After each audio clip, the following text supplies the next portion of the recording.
Hey guys, I'm going to take you through some pretty simple dynamic warm-ups. Stretching is awesome. I'm a huge fan in doing extra mobility work and stretching. But really and truly, the big benefit of that comes at the end of a workout, true stretching. So I'm going to show you some dynamic stretches that you can do before a workout that are really great, and they can kind of help you get warm and get your muscles loosened up just enough that you're ready to go before you start a workout. Okay, so I'm going to stand. Most of these are all standing.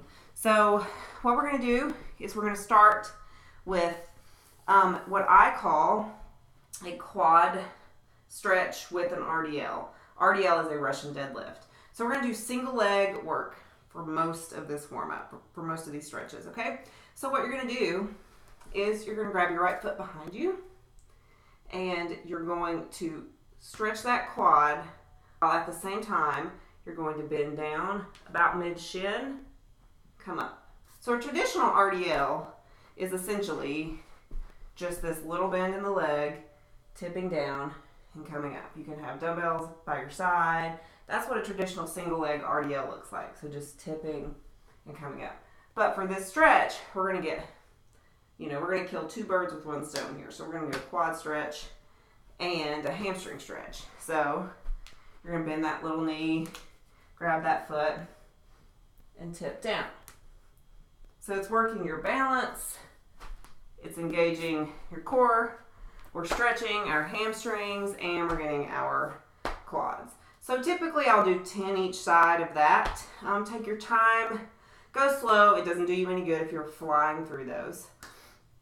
Another great stretch for you is what I call a glute stretch. It's a glute stretch with a little pull. So basically what you're going to do is you're going to take your right leg in front of you and you're going to put it parallel and flex that foot. See how my foot's flexed? You're going to try to almost make this as flat as you can, like a little tabletop, and I want you to pull straight up.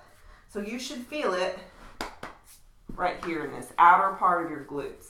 So not necessarily in the butt, but that side glute, the gluteus medius, all right? So it's a really hard place to stretch. So you're going to flex that foot and pull up, and then come down. Switch sides, so flex and pull up and come down. So a good way to do that is 10 each side. So 10 each side of those stretches. Another good stretch here is we're going to get down to a lunge. So I'm going to move this camera down just a smidge so you can see where my feet are. So we're going to get down into a lunge here, and I want you to keep both feet facing forward, all right? So you're going to kind of settle in. Both your hands are on the inside of that right foot. Keep your feet where they are, and you're going to walk to the left. You're going to hang out here for about 3 seconds and come back. And then you're going to switch sides. So left foot is in front. Make sure that back leg is straight. Your feet stay where they are. You're going to walk to the right for about 3 seconds and back. So a good thing to do is to do about 3 on each side of that. That really stretches out your inner thighs and your groin area. You don't have to do a ton of these. Like I said, you're doing about 10 of each or 5 of each side. If you're short on time, 5 each side is good. You just need to try to make sure you're doing something. And then the final stretch, you can do a good calf and Achilles stretch on a post or a curb. But you can also do a good downward dog, which is super simple. Most of us know what that is. But if you don't, you're just going to try to straighten those legs so you can get a good hamstring stretch. And really shoot your booty up in the air. Try to flatten your back. And you can just pedal your feet, okay? Just pedal your feet so that it's less of a static stretch and more of a moving stretch. And you're really going to feel that in your calves, okay? Thanks so much. I hope that helped.